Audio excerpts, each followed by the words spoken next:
नमस्ते स्टूडेंट, स्वागत है आपका हमारे चैनल में। तो आज हम पढ़ेंगे क्लास 11 की मैथ्स, जिसकी एनसीईआरटी का हम चैप्टर नंबर फर्स्ट, जिसका नाम है समुच्चय, उसकी हम एक्सरसाइज 1.1 इस वीडियो में कवर करेंगे।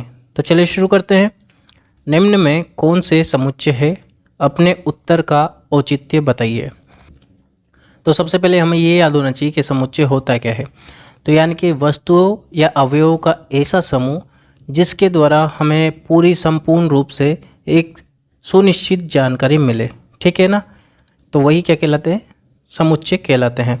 तो हम करते हैं, हमारा फर्स्ट है जे अक्षर से प्रारंभ होने वाले वर्ष के सभी महीनों का संग्रह। तो जे अक्षर से कौन कौन होते हैं, कौन कौन से महीने आते हैं। एक तो जनवरी आता है, एक जून आता है और एक जुलाई आता है, ठीक है। क्या आता है, जनवरी, जून और जुलाई, ये तीन ही आते हैं ना। अब मेरे लिए भी यही आएंगे, आपके लिए भी यही 3 महीने आएंगे। इसका मतलब बिल्कुल सुनिश्चित है, ठीक है, और अच्छा असर है, यानी कि सुपरिभाषित है, ठीक है। यानी कि बिल्कुल अच्छी तरह से पूरी इन्फॉर्मेशन हमको मिल रही है। मेरे लिए भी ये इन्फॉर्मेशन काफ़ी है और आपके लिए भी काफ़ी है, ठीक है। मैं अगर इस इन्फॉर्मेशन को पढ़ूंगा तो मेरे लिए भी ये 3 महीने ही सेम होंगे और आपके लिए भी सेम होंगे। तो ये क्या हो गया है, एक समुच्चय हो गया है, ठीक है। तो यही है समुच्चय क्यों है। भारत के 10 सबसे अधिक प्रतिभाशाली लेखकों का संग्रह। अब देखो, आपके लिए अलग लेखक होंगे जो प्रतिभाशाली आपको लगेंगे, मेरे लिए अलग होंगे। जैसे आपके लिए चेतन भगत होगा, मेरे लिए मुंशी प्रेमचंद होंगे, तो सबकी अलग अलग चॉइस होगी। तो ये क्या है, सुपरिभाषित नहीं है, और जो सुपरिभाषित नहीं होता है वो समुच्चय नहीं होता। तो ये समुच्चय नहीं होगा, ठीक है। अगला है विश्व के सर्वश्रेष्ठ 11 बल्लेबाजों का संग्रह। अब इसमें भी आपकी चॉइस अलग होगी, मेरी चॉइस अलग होगी। जैसे मेरे को MS धोनी या सचिन तेंदुलकर पसंद होगा तो आपको कोई और पसंद होगा, ठीक है। तो ये भी बिल्कुल भी सेट यानी कि समुच्चय नहीं होगा, ठीक है। अगला है फोर्थ वाला, आपकी कक्षा में के सभी बालकों का संग्रह। अब आपकी कक्षा है तो आपको पता है कि सारे कौन कौन बालक है आपकी कक्षा में, कौन कौन पढ़ता है। तो ये क्या हो जाएगा, एक संग्रह, उनका संग्रह यानी कि समूह हो जाएगा। तो बिल्कुल आपकी कक्षा में वही तो रहेंगे, और कक्षा की तो बात कर ही नहीं रहे, आपकी कक्षा की ही कर रहे हैं। तो इसका मतलब ये भी क्या हो जाएगा, समुच्चय हो जाएगा, ठीक है। तो अगला हम करेंगे, देखना 100 से कम सभी प्राकृत संख्याओं का संग्रह। अब 100 से कम यानी कि 1 से लेकर के, प्राकृत संख्या 1 से स्टार्ट होती है, 1 2 3 डैश डैश डैश, 100 से कम। 100 से कम क्या हो जाएगा, 99, ठीक है। यहाँ तक की जो प्राकृत संख्या है इसका समूह, तो ये भी क्या हो जाएगा, एक समुच्चय हो जाएगा। अगला है लेखक प्रेमचंद द्वारा लिखित उपन्यासों का संग्रह। अब जो लेखक है, ठीक है, अब प्रेमचंद जी ने जो भी उपन्यास लिखे हुए हैं उनका संग्रह बिल्कुल हम कर सकते हैं, नेट पे से या कहीं से भी इंफॉर्मेशन ले सकते हैं, और जो इन्होंने लिखी है वो बिल्कुल ईजिली अवेलेबल हो जाएगा। तो ये भी क्या हो जाएगा, एक समुच्चय हो जाएगा। इनके द्वारा लिखी गई नोवेल है संग्रह गबन, ठीक है, गोदान आदि, ठीक है। फिर है हमारा इसका 7वां वाला, सभी समपूर्णांकों का संग्रह, ठीक है। जो समपूर्णांक है उनका संग्रह। तो देखो, पूर्णांक क्या होते हैं, जो कि इंटीजर्स होते हैं, ठीक है। तो जैसे -4, -3, ठीक है। लेकिन देखना हमसे क्या बोला है, सम। तो -4, फिर आएगा -2, फिर 0, फिर क्या जाएगा 2 4 6, ठीक है। अब 0 तो आएगा ही नहीं इसमें, तो क्या हो जाएगा, -4 -2 2 4 6, ऐसे चलता ही जाएगा, ठीक है। इधर भी चलता ही जाएगा। तो ये भी हो गया, ये भी क्या है, एक समुच्चय हो जाएगा। फिर है इस अध्याय में आने वाले प्रश्नों का संग्रह, ठीक है। अब हमें पता है इसमें कितने प्रश्न हैं, हम गिन सकते हैं, ठीक है। सुपरिभाषित है ये चीज़ भी, तो ये भी क्या हो जाएगा, एक समुच्चय हो जाएगा। फिर है 9वां वाला क्वेश्चन, विश्व के सबसे अधिक खतरनाक जानवरों का संग्रह। अब विश्व के सबसे अधिक खतरनाक, अब जैसे कोई लड़की है तो उसको तो कॉकरोच से डर लगता है, वही उसके लिए सबसे खतरनाक जानवर है। किसी को छिपकली से लगता है, किसी को शेर से लगता है, किसी को कुत्ते से लगता है, किसी को सांप से लगता है। तो सबके लिए अलग अलग है, ये चीज़ सुपरिभाषित नहीं है। तो सुपरिभाषित नहीं है, इसका मतलब ये क्या हो जाएगा, एक समुच्चय नहीं होगा, ठीक है। अब हम करेंगे क्वेश्चन नंबर 2, जो कि दे रखा है, मान लीजिए ए एक समुच्चय है जो कि है 1 2 3 4 5 6, ये इसके अवयव है।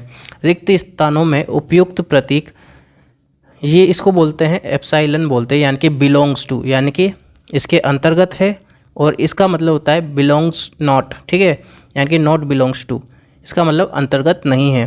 तो देखो 5 समुच्चय ए के अंतर्गत है क्या, है ना, बिल्कुल लिखा हुआ है। तो अंतर्गत के लिए कौन सा चिन्ह का यूज़ होगा, ये वाला, तो हम लगा देंगे, इसको बोलते हैं बिलोंग्स टू, ठीक है, यानी कि अंतर्गत है। अब 8 है क्या इस वाले ए समुच्चय में, नहीं है, तो क्या हो जाएगा अंतर्गत, और ये नहीं है, ठीक है, जो हम काट देते हैं इसका मतलब क्या होता है, अंतर्गत नहीं है। फिर है 0 है क्या इसके अंदर, नहीं है ना, तो क्या हो जाएगा अंतर्गत नहीं है। फिर है 4 है इसके अंदर, बिल्कुल ये रहा, तो ये क्या हो जाएगा अंतर्गत है। फिर है 2 भी है इसके अंतर्गत, तो लगा देंगे अंतर्गत है, यानी कि एप्सिलॉन बोलते हैं हम इसको, ठीक है। फिर है 10 है क्या इसके अंदर, नहीं है ना, तो अंतर्गत नहीं है, हो गया ये। अब हम करेंगे इसका थर्ड क्वेश्चन। थर्ड क्वेश्चन क्या दे रखा है, निम्न समुच्चयों को रोस्टर रूप में लिखिए। अब हमें क्या करना है, इसको रोस्टर रूप में लिखना है। तो देखिए हमें दे रखा है रोस्टर रूप में, यानी कि जो हम बनाते हैं ना वो डायरेक्ट इस टाइप से, ठीक है, ये जो दे रखा है इसको रोस्टर रूप बोलते हैं।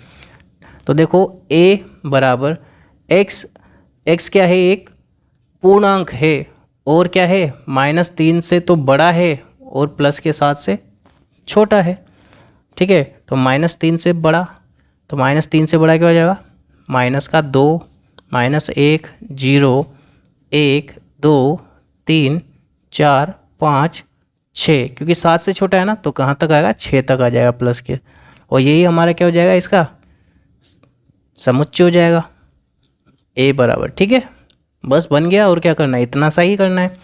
b वाला है, इसमें x संख्या 6 से कम एक प्राकृत संख्या है, ठीक है, 6 से कम है और प्राकृत संख्या है। प्राकृत संख्या कहाँ से स्टार्ट होती है, 1 से, ठीक है।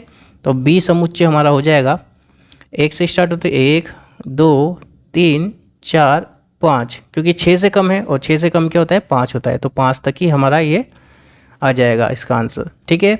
फिर दे रखा है c, तो c के लिए करेंगे हम, बनाते हैं x 2 अंकों की ऐसी प्राकृत संख्या है जिसके अंकों का योगफल 8 हो, अंकों का योगफल 8 हो, और 2 अंकों की है ऐसी प्राकृत संख्या। तो देखो एक तो होगा 1 और 7, यानी कि 17 हो जाएगा, दोनों को जोड़ेंगे तो कितना होगा, 1 + 7 8 हो जाएगा, ठीक है। दूसरा होगा 2 और 6, यानी कि 26 हो जाएगा, क्योंकि 2 + 6 8 हो जाएगा। फिर तीसरा क्या हो जाएगा, 3 और 5, यानी कि 35, 8 हो रहा है ना दोनों संख्याओं को जोड़ने से। फिर है 44, 4 + 4, ठीक है। फिर आ जाएगा 53, 5 + 3 8 हो जाएगा। फिर आ जाएगा 62, 6 + 2 8 हो रहा है। फिर आएगा 71, 7 + 1 कितना हो जाएगा, 8 हो जाएगा। फिर आएगा 80, क्योंकि 8 + 0 8 हो जाएगा, ठीक है। तो ये हो गया हमारा, बस इतना सा ही समुच्चय बनाना है इसका, हो गया ये भी। फिर है डी समुच्चय के लिए करेंगे हम, x एक अभाज्य संख्या है। क्या है, अभाज्य संख्या है, जो संख्या 60 की भाजक है, जो संख्या क्या है, 60 की भाजक है। तो अभाज्य संख्या 2 हो जाएगी, 3 हो जाएगी और 5 हो जाएगी, ठीक है। और बाकी में 60 का भाग नहीं जाएगा, इन तीनों में ही जाएगा। 2 में चल जाएगा 60 का बिल्कुल 30 बार, 3 से जाएगा तो कितने बार आएगा, और 20 बार में आएगा। 5 से लगाएंगे तो कितनी बार में आएगा, यह आएगा 12 बार में। और इसके अलावा अभाज्य संख्या में 60 का भाग, मतलब 60 में अभाज्य संख्या का भाग नहीं जाता है, ठीक है। फिर है इसमें ई वाला, तो ई के लिए करेंगे हम, लिख रखा है यहाँ पे ट्रिगोनोमेट्री, शब्द के सभी अक्षरों का समुच्चय बनाना है हमें। तो बनाएंगे, तो सबसे पहले क्या आ जाएगा टी, फिर आ जाएगा आर, फिर आ जाएगा आई, फिर आ जाएगा जी, फिर आ जाएगा ओ, फिर आ जाएगा एन। ओ हमने लिख दिया है इसलिए रिपीट नहीं हुआ। फिर आएगा एम, फिर आएगा ई, फिर टी हमने लिख दिया है, आर भी हमने लिख दिया है, फिर आएगा वाई, और यही हमारा क्या हो जाएगा, इसका समुच्चय हो जाएगा। फिर है 6th वाला एफ, जो कि हमें दे रखा है BETTER, बेटर। तो बेटर के लिए देख लो, एक तो बी आ जाएगा, फिर आ जाएगा ई, फिर देखो टी आ जाएगा, दोबारा टी है, रिपीट नहीं होता है कभी भी समुच्चय में, ई हमने लिख दिया है और आर आ जाएगा। यही क्या हो जाएगा हमारा इसका आंसर हो जाएगा। क्वेश्चन नंबर 4 करेंगे हम। निम्न समुच्चयों को समुच्चय निर्माण रूप में व्यक्त कीजिए। पहले हमने जो रोस्टर फॉर्म में थे उसको तो हमने किस फॉर्म में लिखा, समुच्चय फॉर्म में। अब देखो यहाँ पर समुच्चय निर्माण रूप में हमें लिखना है। पहले मतलब समुच्चय निर्माण रूप में था, हमने रोस्टर में लिखा था, अब समुच्चय निर्माण में लिखना है हमें। तो देखिए हमें लिखा है 3, 6, 9, 12। तो हमने सबसे पहले ये सीखा था कि कहीं भी आए तो x अनुपात x ऐसे लिखते हैं। ऐसे लिखने के बाद हम यहाँ पर देखेंगे हमारा जो समुच्चय दे रखा है वो कैसा है। तो देखिए यहाँ पर x बराबर 3n लिख सकते हैं हम, 3n, क्योंकि n में अगर हम मान बदलेंगे, जैसे n का मान 2 रख देंगे तो 3 दूनी कितना जाए 6, n का मान 3 रखते 3 3 9, n का मान यहाँ पे 4 रखते 3 चौक 12 बन रहा है ना यहाँ पे।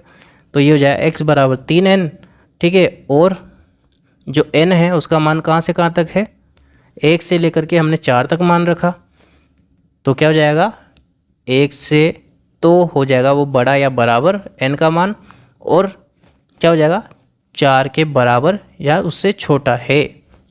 यही हम इसमें लिख देंगे और इसी को समुच्चय निर्माण रूप में व्यक्त किया जा रहा है, ठीक है।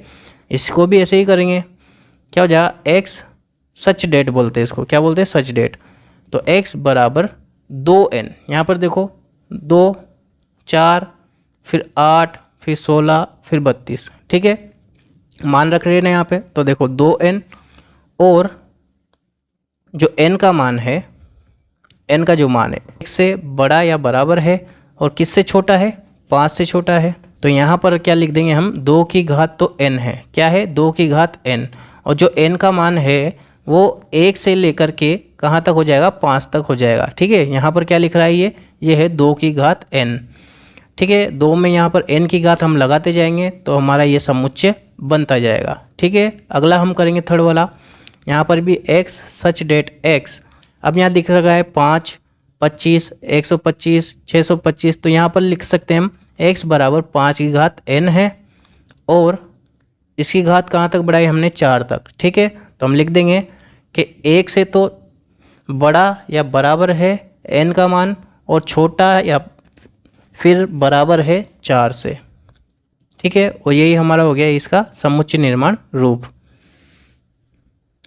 अब देखो ये है 2, 4 और 6, तो ये क्या हो जाएगी, एक सम प्राकृत संख्या है।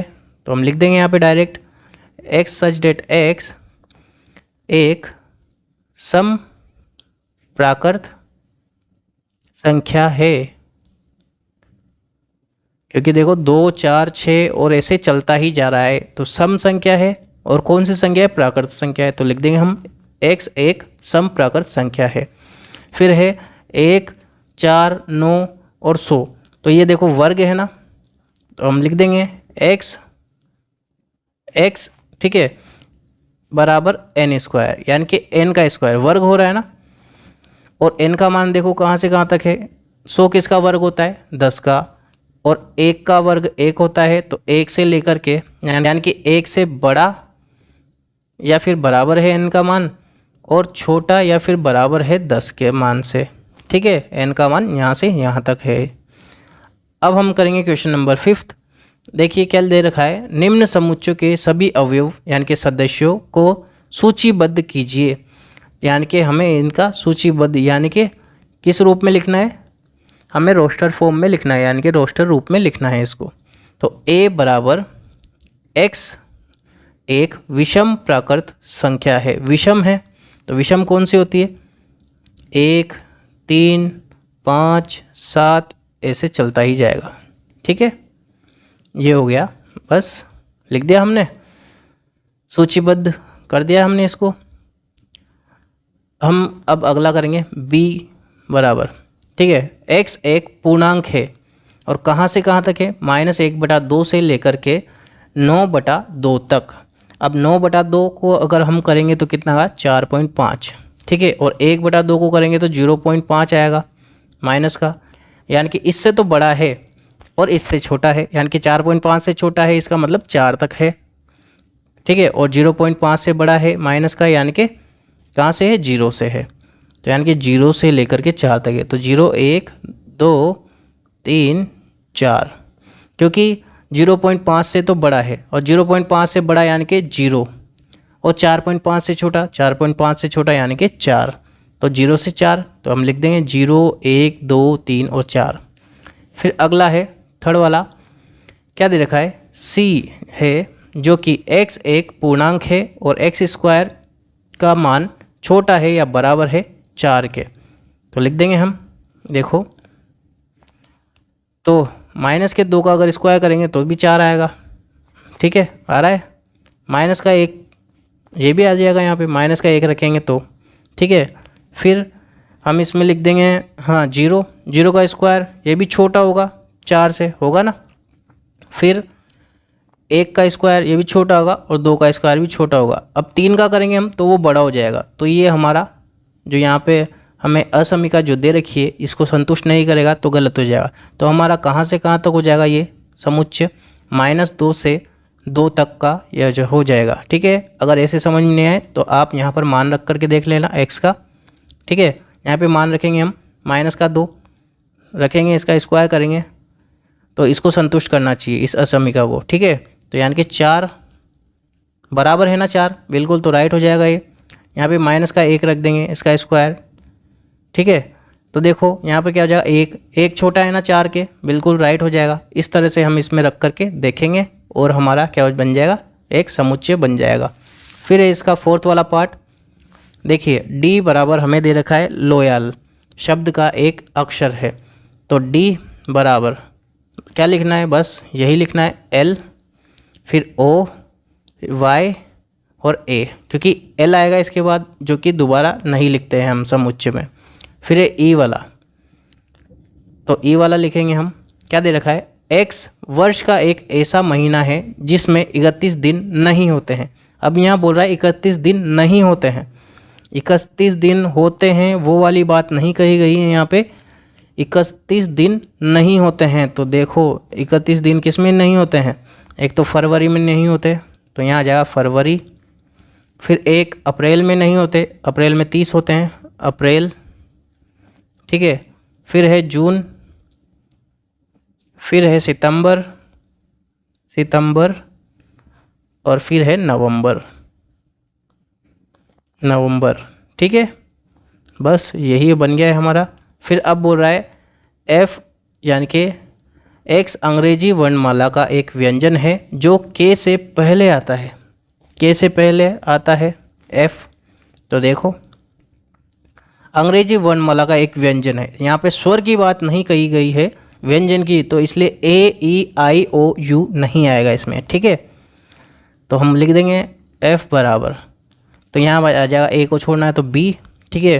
फिर आएगा C, फिर D, E नहीं आएगा क्योंकि वो क्या है, स्वर है, यहाँ पे व्यंजन की बात हो रही है। फिर आएगा F, फिर G, फिर आएगा H, I नहीं आएगा, वो भी क्या है, स्वर है, और फिर J, और J के बाद तो K आ ही जाता है, लेकिन K के पहले बोला है इसलिए यहाँ तक ही हमारा समुच्चय होगा। अगला है इसमें 6th, बाई और रोस्टर रूप में लिखित, ये है रोस्टर रूप, ठीक है, रोस्टर रूप है ये, रोस्टर, और ये है समुच्चय निर्माण रूप यानी कि सेट बिल्डर फॉर्म, ठीक है। अब हमें इसका मिलान करना है सही से, तो करेंगे। देखो इस साइड से पढ़ेंगे हम, x एक अभाज्य संख्या है और 6 की भाजक है, अभाज्य संख्या है और 6 की भाजक है, तो देखो यहाँ सीधा सा लिख रहा है हमारे पास क्या है, 2 3 भाजक है ना 6 के, ठीक है। और देखो क्या हो रहा है, यहाँ पर अभाज्य संख्या भी है, तो ये इससे मिलान हो जाएगा इसका, ठीक है। अगला है हमारे पास x संख्या 10 से कम है और एक विषम प्राकृत संख्या है, 10 से कम है, ये रही 10 से कम, और विषम भी है और प्राकृत संख्या भी है, तो फोर्थ वाले में आ जाएगा B, ठीक है, फोर्थ वाले में B आ जाएगा।